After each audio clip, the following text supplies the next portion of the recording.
Bryson Wade's laugh still echoed in the air when his knees slammed into the coffee shop floor. Just 43 seconds earlier, he had strutted inside with his crew, leather vests rattling, looking for someone small to push around. Now his wrist twisted under a submission hold he didn't understand, and the quiet woman behind the counter had moved faster than anyone thought possible. Customers froze with cups halfway to their mouths, the sound of the espresso machine hissing like background noise to a scene that felt unreal. The biker leader's face pressed against the worn tile, his breath ragged, and the woman's eyes showed no panic, only the calm of someone who had been here before. The coffee shop was silent except for his muffled groans. His crew had been ready to jeer, but none of them stepped forward after watching the move that folded him in less than a minute.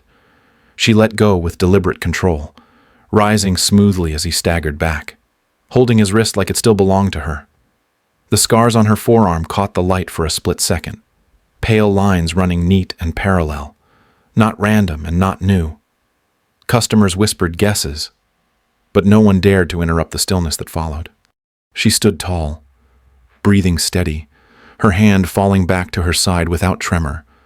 Bryson Wade tasted copper on his tongue and stared up at her with disbelief, unable to speak. The other bikers exchanged looks that mixed anger with hesitation, none of them certain what they had just seen. People in the room realized they had mistaken silence for weakness, and their eyes carried the same question. Who was this woman who looked like any other barista but had dropped a man twice her size in 43 seconds flat? The answer was not written on her face, but it waited to surface. Every morning at 5:47 a.m., Claire Dawson unlocked the front door of the small café 3 blocks from Arlington National Cemetery. The street outside was still covered in mist, the air heavy with silence, but her routine never varied. She walked inside, adjusted the blinds, and began her work with the same deliberate precision every day. To the customers, she looked like a quiet barista starting another shift. To anyone paying closer attention, her habits showed something far different. She measured each batch of coffee grounds at exactly 23 grams per cup, never 22, never 24. The metal scoop was balanced in her hand with the steadiness of a technician, not a server rushing to keep pace with morning orders. She wiped down the counters in straight lines, always ending with her eyes tracking the reflection in the glass door. Her movements gave her constant sight of both entrances and every exit. No one noticed how she positioned herself to see the entire room while pretending to fuss with mugs. Customers who came in daily whispered stories about her. They said she had probably left the military on medical grounds. Some guessed she had been discharged for nerves because she always flinched when a truck outside backfired. Others claimed she was damaged goods, wearing long sleeves to hide what they thought were signs of weakness. Their voices carried pity, but it was the kind of pity meant for something broken. Claire never corrected them.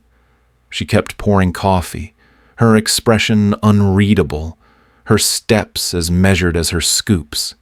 Buck Thornton noticed what they did not. At 72, his hands shook when he raised his cup, but his eyes were sharp. He had flown A-10S over Southeast Asia, and there was nothing casual about the way Claire moved through her space. He watched how her gaze swept each new customer, how her body shifted slightly to cover angles, and how she never once sat with her back to a door. It was the same hyper-awareness he remembered carrying into every flight line and every briefing tent. She kept cleaning supplies within reach as if placement mattered more than convenience. A broom leaned against the wall in a way that could be grabbed quickly. Knives used for bagels were placed at equal distance along the counter. Even the placement of cups followed a pattern that gave her reach without turning her back. Most saw efficiency. Buck saw tactical planning written into every habit. The other patrons joked about her silence. They said she was just shy, or that she liked to disappear into the background. They did not see her catalog each face that walked through the door. They did not notice how she scanned for potential weapons, or how she timed the flow of the crowd so she was never boxed in behind the register. She had memorized who arrived first, who always stayed longest, and which ones lingered a little too close to the exits. Her mornings were not simple routines, but rehearsals of survival. Every scoop of coffee, every careful placement of supplies, every glance at the door was part of a system she had lived with for years. Buck recognized it instantly. It was the same vigilance that had kept him alive in a cockpit over hostile ground, when missing one detail meant never returning home. Watching Claire, he knew this was not a woman broken by her past. This was a professional still running checklists in silence, hiding in plain sight. The customers left with lattes and gossip. Claire stayed with her ritual, unseen but always watching. The world thought she was ordinary. Buck knew better. Most mornings, Claire kept her sleeves rolled down. The fabric brushed her wrists and hid the pale marks that trailed from elbow to palm. Regulars noticed the scars only when she reached too far across the counter, when light caught the skin just right. They guessed at stories that were simple to repeat. Some thought she had hurt herself. Others whispered about an abusive partner. Their voices carried quiet pity, the kind meant for someone fragile. None of them knew the truth of where those scars came from. The lines were not random. They ran parallel, straight, and deliberate in spacing. They were cut by steel fragments that tore through a wall of concrete in Syria when a roadside bomb collapsed the building she and her team had been using as cover. The blast shredded comms gear and sealed off their exit. It also cut her arm open with precision only shrapnel can deliver. She had wrapped it in gauze with her left hand and kept moving, blood seeping through until the cloth stiffened. The scars were not proof of weakness. They were proof she lived when others did not. Claire had not been part of a regular infantry unit. Years earlier, she had been chosen for a classified program that tested women in roles far from the public eye. The military never acknowledged it openly. It was a pilot project built on the idea that certain environments demanded a profile that could move without raising suspicion. Operators who could blend in, gather intelligence, and slip through places where larger units could not. Selection had been brutal, and only a handful made it through. She had been one of them. The mission in Syria was supposed to be routine surveillance of a weapons cache. Her team inserted quietly, 12 of them in total, trained to move like shadows. They had rehearsed their entry a dozen times. Their equipment was standard issue: M4 carbines, SIG sidearms, night vision goggles, encrypted radios. Nothing suggested the night would be different from drills. Until the first charge went off. The explosion knocked her flat and filled the air with dust so thick she could not see her hand in front of her face. The radios went dead in seconds. A second blast sealed the main exit. Half her team was gone before she even registered what had happened. She had crawled into a broken alcove and listened to enemy fighters sweep the building. They moved room to room, finishing anyone they found alive. For 72 hours she stayed there, pressed into rubble, blood soaking her sleeve, pretending to be one more body in the wreckage. She listened as her teammates were dragged out. She heard them die one by one, names she still carried in silence. Every sound of celebration from the enemy pressed deeper into her memory. She counted the minutes in her head to keep from breaking, marking time until her body stopped shaking. The scars on her arm healed, but the ones inside never did. They reminded her every day of that ambush, of the betrayal that had placed them there, and of the fact that she alone had walked away. Back in the café, people assumed her silence meant fragility. In truth, it was discipline. Every measured scoop of coffee was another checklist. Every glance at the door was another sweep of a hostile street. She lived inside those routines because they had once kept her alive. Buck Thornton saw that. When he looked at her movements, he recognized the pattern of someone still on patrol. The scars on her arm were only the surface. The silence carried the rest. The low rumble came first, faint at a distance and then swelling until the glass panes of the café door shivered. 5 motorcycles rolled into the lot, chrome catching the morning light, engines throbbing in practiced rhythm. Conversation inside the shop died away as customers turned toward the sound. Claire kept wiping the counter with the same slow circle, but her eyes shifted once toward the reflection in the steel napkin holder. The bikes cut their engines together. Leather boots scraped against asphalt as the men dismounted. They moved in a way that spoke of habit, not accident. One stayed close to the door, another drifted toward the windows, two flanked wide, and the leader strode straight for the entrance. The bell above the door chimed when he pushed it open. The smell of oil and exhaust swept in with him, carrying trouble like a shadow. The regulars felt the shift instantly. A construction crew at the front table went silent, mugs hovering near their lips. Two office workers slipped their phones into pockets and tried not to make eye contact. Penelope Richardson, always loud with her morning order, clutched her purse closer and edged toward the back. No one wanted to draw attention to themselves. The bikers fed on that silence. Claire's motions never changed. The rag moved in slow circles across polished wood, but her stance altered by degrees. Her weight slid to the balls of her feet, knees loose, shoulders angled so she could pivot in either direction. Her right hand rested near the edge of the counter where a metal scoop sat within reach. To anyone else, she looked like a woman cleaning. To Buck Thornton, who watched from his corner booth, she looked like someone bracing for contact. The leader grinned as he leaned on the counter. His vest was patched with flags and slogans meant to intimidate. He was taller than Claire by a full head, broad in the shoulders, carrying himself like a man used to others stepping aside. His crew spread out behind him with a confidence that came from years of moving in packs. They blocked the exit without making it obvious. To the trained eye, their positions were deliberate. Their voices cut through the quiet. They called her sweetheart and mouse, mocking her as if she were a toy to be handled. Each insult carried laughter from the others, timed to echo around the shop. Tank, the largest of them, slammed his palm against the counter so hard the sugar dispensers jumped. The sound jolted customers who pretended to be invisible, but Claire's hand stayed steady on the cloth. Buck set his cup down and studied her posture. He had seen men and women steady themselves under fire, locking their nerves into control before the first shot. What he saw in Claire was not fear. It was preparation.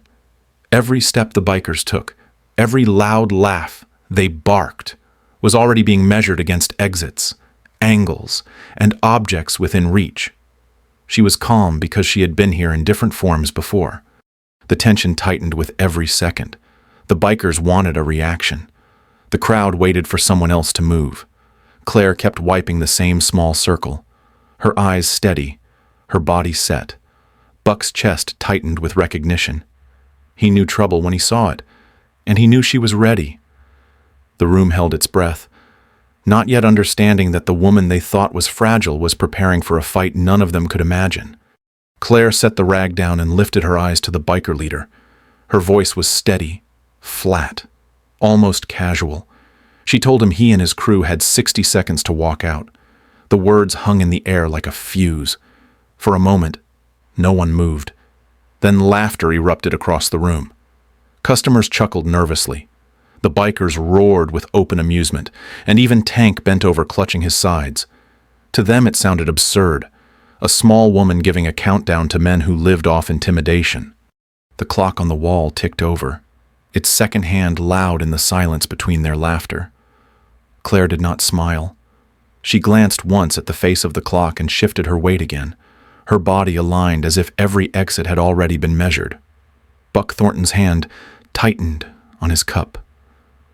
He saw the calm in her eyes and the exactness of her stance. The words she had spoken were not bluff. They were a marker. A man who had lived under fire knew the difference. Bryson Wade leaned closer, crowding the counter with his bulk. He called her bluff in front of everyone, grabbing her wrist with a grip meant to crush. The scars caught the light as his fingers closed around her arm. In the instant of contact, Claire's body changed. Shoulders squared, hips angled, her free hand snapping to the joint of his thumb with practiced force. His face twisted before he even realized the pain. The sound of his knuckles grinding filled the café. Buck rose halfway from his booth, cane steady in his hand. The recognition hit him in a wave. He whispered the words he had not spoken in years, calling her Ghost 23. The name was not meant for public ears. It was a call sign carried only in the shadows.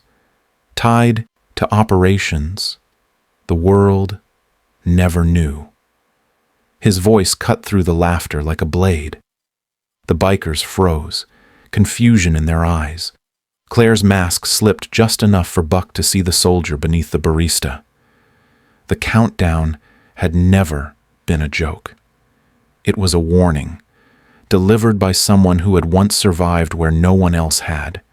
The laughter faded as Buck's words settled over the room. He spoke slowly, his voice carrying the weight of years in uniform. Ghost 23 was not a rumor. It was a call sign assigned to a classified program that had tested a dozen women for missions no one else could attempt. They were chosen for precision, adaptability, and the ability to slip unnoticed into places where male operators would be seen before they even stepped off the transport. The government never admitted the program existed, but men like Buck had heard enough whispers to know it was real. Eyes turned back to Claire as Buck described how her team had been sent into Syria for what was supposed to be surveillance. He explained how the mission was sabotaged before it even began.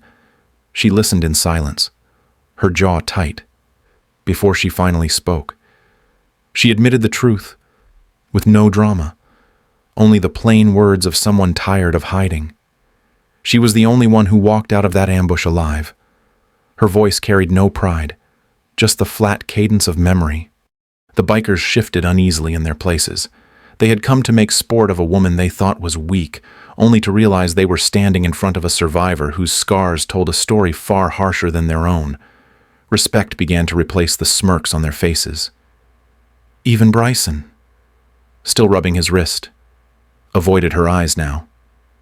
The air in the café changed, heavy with understanding, as every person inside realized they had misjudged her from the moment she poured their first cup of coffee.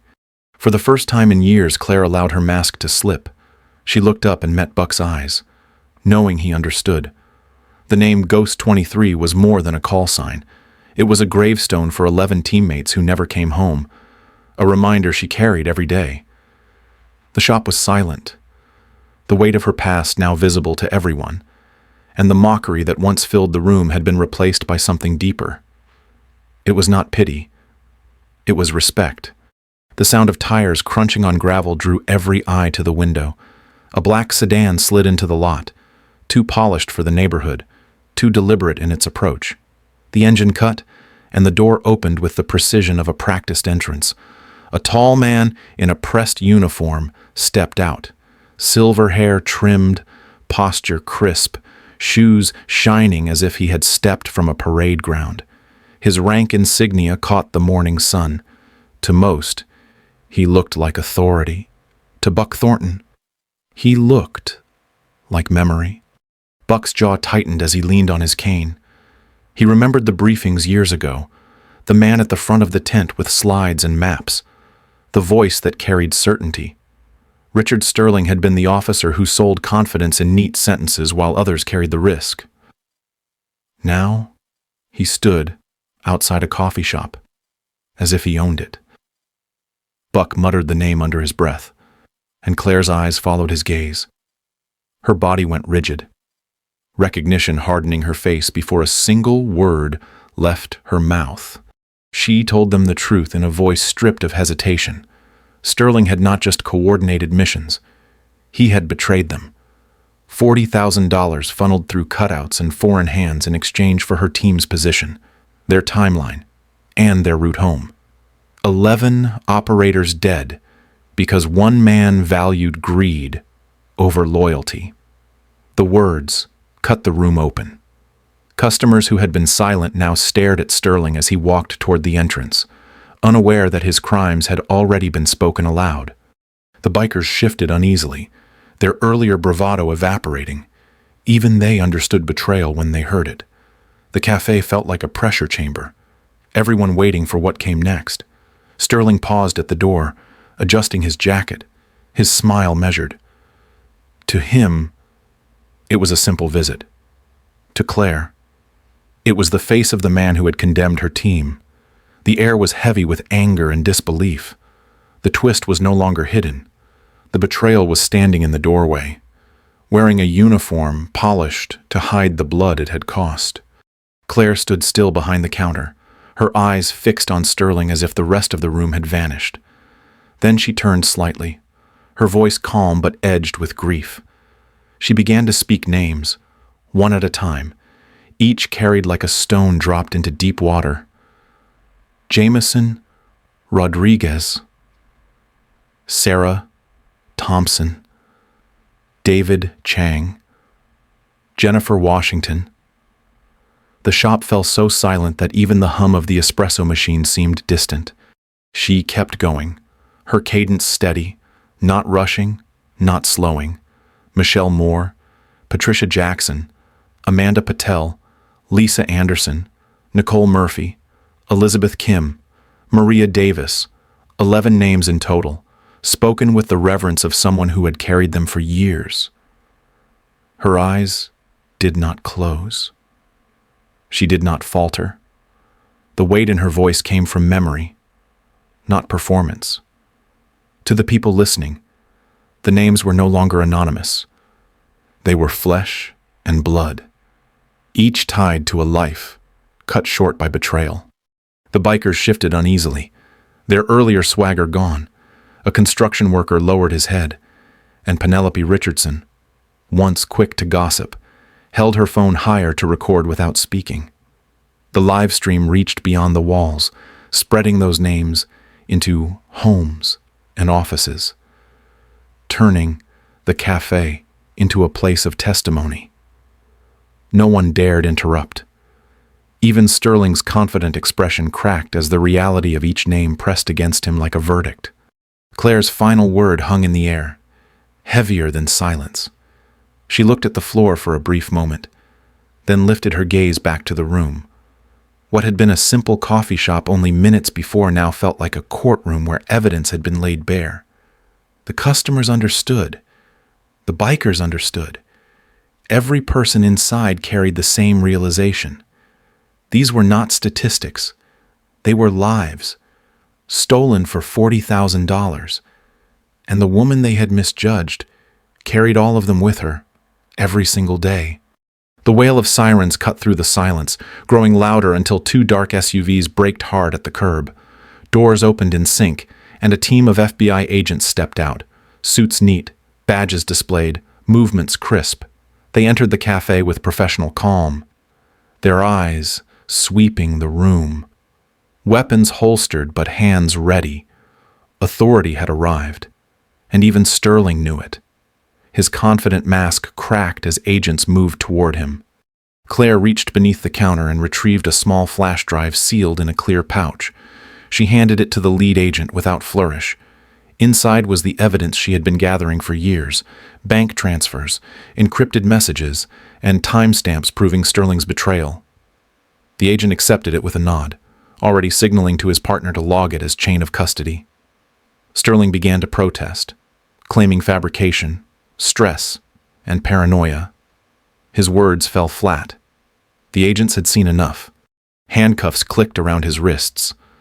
The sound was sharp, final. Sterling stiffened, trying to hold on to dignity, but the sight of him being walked through the same door he entered so confidently minutes earlier carried its own judgment. Customers who had once shrunk under the bikers now watched in silence as justice moved past them. The live stream still ran, carrying the arrest to anyone watching outside. For the first time in years, Claire felt the weight on her shoulders shift. It was not triumph. It was release. When the agents left, the room exhaled. The bikers lingered, their swagger gone. Bryson stepped forward, voice unsteady, admitting they had been wrong. He said they had no right to treat her the way they did, not knowing what she carried. Tank looked at the floor, the same hands that had slammed the counter now hanging useless at his sides. They had walked in as predators and were leaving humbled. Claire looked at them, her expression calm, but tired. She told them that ignorance was not an excuse, that strength was never about bullying the weak. She reminded them that every stranger might carry a story, and the choice to mock or harm was a choice to wound someone already fighting battles unseen. Her voice was not angry. It was weary, stripped bare by truth. The cafe fell quiet again. But this time the silence was different. The threat was gone. Justice had been served. Claire leaned against the counter, her hands steady, her body heavy with exhaustion. She had not asked for glory. She had only demanded truth. And on that morning, truth had finally spoken louder than fear. 6 months later, the little cafe looked the same from the street, but the atmosphere inside had changed. The door still opened at 5:47 a.m., and Claire still measured her coffee grounds to exactly 23 grams per cup. Yet the customers who filled the tables were different now. They were men and women who carried quiet burdens, veterans who had heard whispers of a place where no one asked for explanations and no one judged the scars you could not see. The regular rhythm of the shop had become something more than routine. A young Marine with nervous eyes sat in the corner, his back never facing the window. A former Army medic traced her fingers along the rim of her cup, as if holding back memories she could not share. Claire moved among them, with the same precision she had always shown. But now she paused to make sure every cup was steady in its place. Every word spoken to her was acknowledged, even if it was just with a nod. Her silence had shifted from defense to comfort. Outside the window, the rows of Arlington's headstones stretched across the horizon, white against the green.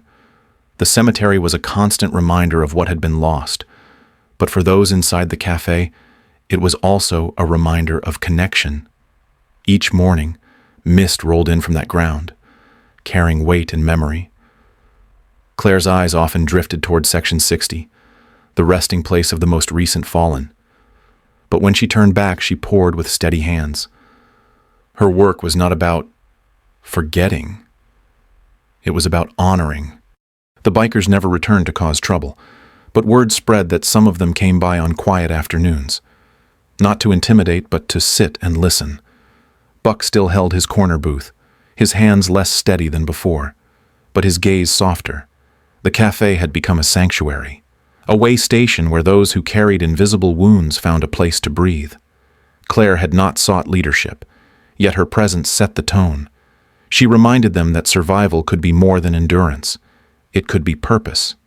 The woman once mistaken for fragile now anchored a community. She still carried the weight of 11 names, but she carried them into each new day by offering space for others. The sound of steaming milk and the clink of cups replaced gunfire and explosions. Healing did not come fast, but it came in the steady rhythm of her work. In that small shop near the cemetery, strength revealed itself not through battles fought, but through the quiet act of keeping doors open for those who still needed a place to stand. Heroes do not always arrive in uniforms or medals. Sometimes they stand behind a counter, pouring coffee with steady hands, carrying scars that few ever notice. Claire Dawson lived quietly among strangers, yet her silence held the weight of a battlefield and the memory of lives lost. What seemed like habit was discipline. What seemed like fragility was strength. Her story reminds us that extraordinary lives often hide inside ordinary routines.